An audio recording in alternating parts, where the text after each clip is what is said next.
Journey continuous. जैसे कि हमने पहले बात की थी, तो आज हम कुछ नया सीखते हैं। उस नए को सीखने के लिए आप बोर्ड में कुछ टर्म्स देख पा रहे होंगे, कुछ नीचे सिंबल्स भी दिख रहे होंगे, जिसको देख के आपको लग रहा होगा कि ये क्या चीज़ लिखा हुआ है। आपको समझ में नहीं आ रहा है कि कौन से सिंबल्स लिखे हैं, क्या टर्म्स लिखे हैं, तो इसके लिए आपको घबराने की बिल्कुल भी ज़रूरत नहीं है। जैसे जैसे हम आगे बढ़ेंगे, हमें अपने इंग्लिश लैंग्वेज को समझने के लिए कुछ तरीकों की ज़रूरत पड़ेगी। हम किस तरीके से उस चीज़ को समझ सकते हैं, उसके लिए कुछ टर्मिनोलॉजीज़ हैं जिसको समझना बहुत ज़रूरी है। लेकिन इसका आज एक बहुत आसान तरीका आ गया है, क्योंकि जैसे जैसे टेक्नोलॉजी अपने आप में इन्हांस हो रही है, वैसे वैसे पढ़ाई का तरीका भी इन्हांस हो रहा है। वो टेक्नोलॉजी क्या है, आप इसको और अच्छे ऐसे तरीके से समझ सकते हैं, वो मैं अभी आपको आगे समझाऊंगी। उस चीज़ को समझने से पहले आपको मैं इन चीज़ों के बारे में समझाना चाहती हूँ। जैसे कि हमने अपनी मदर टंग को सीखा, सच में क्या सीखा है हमने? नहीं, हमने सीखा नहीं है। हमने सुनते सुनते सुनते सुनते हमने समझ लिया कि हाँ ऐसे बोला जाता है। जैसे माँ बाप ने बोला, वैसे वैसे देखते देखते हम उनको देखते देखते बोलना भी सीख गए। वैसे ही जैसे जैसे आप सुनते सुनते आप बोलना सीख जाते हैं हिंदी, वैसे ही आपको अपनी सेकेंडरी लैंग्वेज भी सीखनी है। वो कैसे सीखेंगे?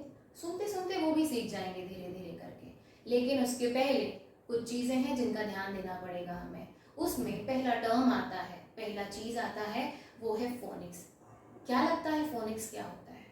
फोनिक्स से आप क्या समझते हैं? फोनिक्स कुछ भी नहीं है, सिर्फ आपको टर्म बड़ा लग रहा है, लेकिन मैं आपको बता दूं कि फोनिक्स एक बहुत छोटी सी चीज़ है, जिसमें हम आपको ये बताते हैं कि आपको किसी भी शब्द का उच्चारण कैसे करना है, आपको बोलना कैसे है, उसको अपने मुंह से डिलीवर कैसे करना है। आपके दिमाग पे तो वो वर्ड चल रहा होता है, लेकिन उसको मुंह से कैसे निकालें, सही निकलेगा, गलत निकलेगा, उसका साउंड कैसा आएगा। मैं जब बोलूँगा तो कहीं गलत तो नहीं साउंड आ जाएगा। उस साउंड पे फोकस करता है आपका फोनिक्स। फोनिक्स की बात की जाए तो फोनिक्स एक अप्रोच है, एक तरीका है कि आप कोई चीज़ कैसे लिख सकते हैं, कैसे बोल सकते हैं, ये सारी चीज़ें आप कैसे पढ़ सकते हैं, ये सारी चीज़ें आपको फोनिक्स समझाता है। तो हमें कैसे लिखना है, पढ़ना है, बोलना है, ये हम फोनिक्स के थ्रू समझते हैं कि हर किसी शब्द का अपना एक साउंड होता है। तो लेटर साउंड की अगर बात की जाए तो वो फोनिक्स में आता है। इसी तरह से थोड़ा सा आगे बढ़ते हैं, एक टर्म आता है फोनेटिक्स। क्या लगता है, फोनेटिक्स और फोनिक्स सुनने में तो सेम सेम लग रहे हैं, क्या सच में ये सेम है? नहीं, ये कंप्लीटली डिफरेंट चीज़ें हैं। एक डिफरेंट कैसे है? अगर फोनिक्स को हम समझ रहे थे कि एक शब्द को कैसे बोला जाए, तो फोनेटिक्स में भी तो यही होना चाहिए, लेकिन नहीं। फोनेटिक्स एक ब्रांच है साइंस की, एक स्टडी है, जो हम वर्ड्स की, लेटर्स की, जो स्पीच की, जो साउंड की स्टडी करते हैं। एक ब्रॉड कंसेप्ट है फोनेटिक्स, बहुत बड़ा कंसेप्ट है, बहुत बड़ी स्टडी है, बहुत बड़ी डेप्थ है इसके अंदर। आपको समझना पड़ेगा कि आप सिर्फ शब्दों के बारे में, शब्दों को कैसे बोला जाए, सिर्फ वही नहीं होता है, आपको किस तरह से बोलना है। छोटा सा एग्जाम्पल यहाँ पे मैं देना चाहूँगी। अगर बी अल्फ़ाबेट है, अगर बी अल्फ़ाबेट कहीं लिखा हुआ है और आपको बोला गया कि बोलो बेटा बी कैसे बोलोगे, तो हमने बताया बोलो बा। एक बार बोला, दो बार बोला, तीसरी बार बच्चा बोल देगा कि हाँ बा।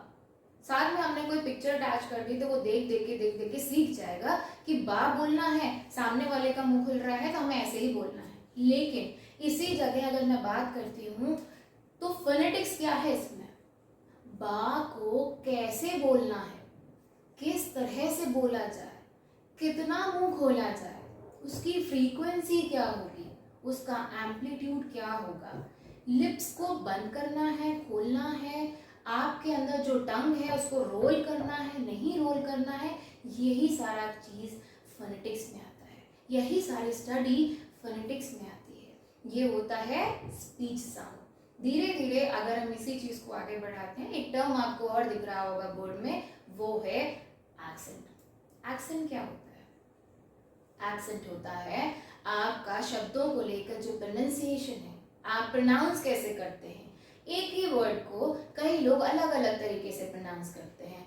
ब्रिटिश एक्सेंट अलग होता है, अमेरिकन एक्सेंट अलग होता है, दोनों का एक्सेंट अलग है, लेकिन हम जब बात करेंगे तो हम अपनी लैंग्वेज में ब्रिटिश एक्सेंट को लेके चलेंगे और धीरे धीरे वही पढ़ाई आगे करेंगे कि उसका फोनिक्स क्या होता है।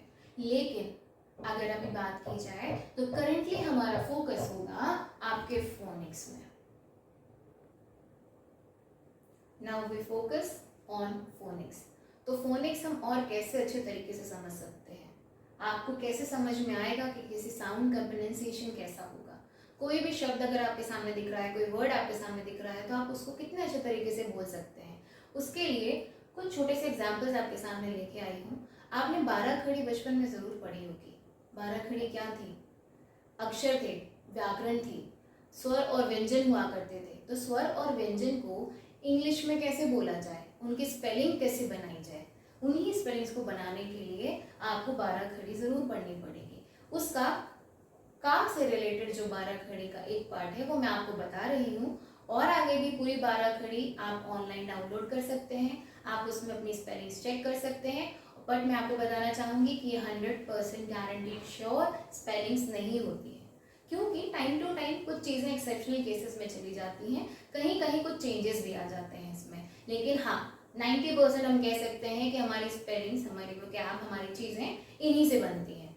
जब हम देखते हैं कि का की स्पेलिंग क्या होगी या का को हम कैसे बोलेंगे, प्रोनाउंस कैसे करेंगे, प्रोनाउंस करने के बाद राइटिंग वे में अगर देखा जाए तो उसके लिए कौन सा अल्फाबेट यूज होगा, तो का के लिए हम के यूज करते हैं।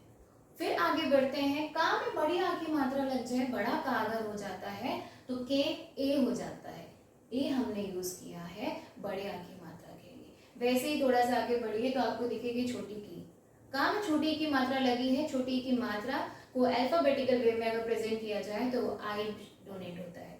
ठीक है, आपको आई से डिनोट करने के बाद आपने की लिखा है। ऐसे ही आपकी पूरी 12 खड़ी बढ़ती चली जाएगी और आप अपने आप में समझते चले जाएंगे कि कैसे धीरे धीरे आपको साउंड को प्रोनाउंस करना है। बोर्ड के ऊपर आप देख पा रहे होंगे कि ए, बी और सी लिखा हुआ है। तो ए, बी और सी क्यों लिखा है, और उसके आगे जो अरेंजमेंट ऑफ लेटर्स लिखे हैं, कुछ सिंबल्स के रूप में भी लिखा हुआ है, वो क्या चीज है। तो मैं आपको बताऊं कि ये कुछ नहीं, सिर्फ साउंड है। आपको ए कैसे बोलना है, फोनिक साउंड क्या होगा ए का, तो फोनिक साउंड ए का होगा ए आई, ए बोलेंगे। वैसे ही बी का फोनिक साउंड क्या होगा, बी।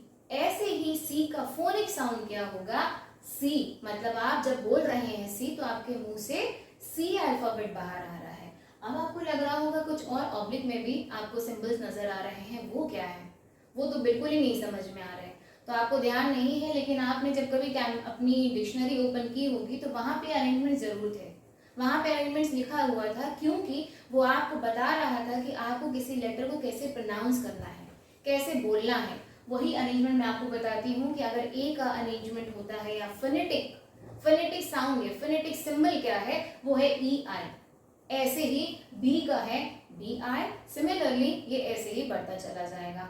अब बात ये आती है कि ये सारी चीजें हम कैसे सीखें, इन सारी चीजों को क्या हम डिक्शनरी लेके बैठे फिर सारे वर्ड्स को हम देखते चलें और ये अरेंजमेंट को सीखते चलें?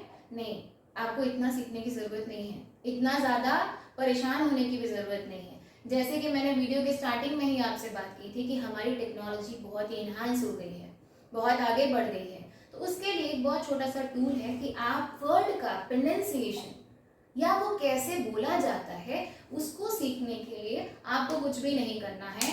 अपने छोटे से प्यारे से मोबाइल में आपको गूगल में टाइप करना है अपने वर्ड को, जिस भी वर्ड को आप अगर दिखाना चाहते हैं या सुनना चाहते हैं, उस वर्ड को आपको गूगल में जाके टाइप करना है, सर्च बटन दबानी है। इसके बाद आपके पास एक बहुत ही खूबसूरत सा ऑप्शन अपीयर हो रहा है जो गूगल ने आपको दिया है, दैट इज द स्पीकर।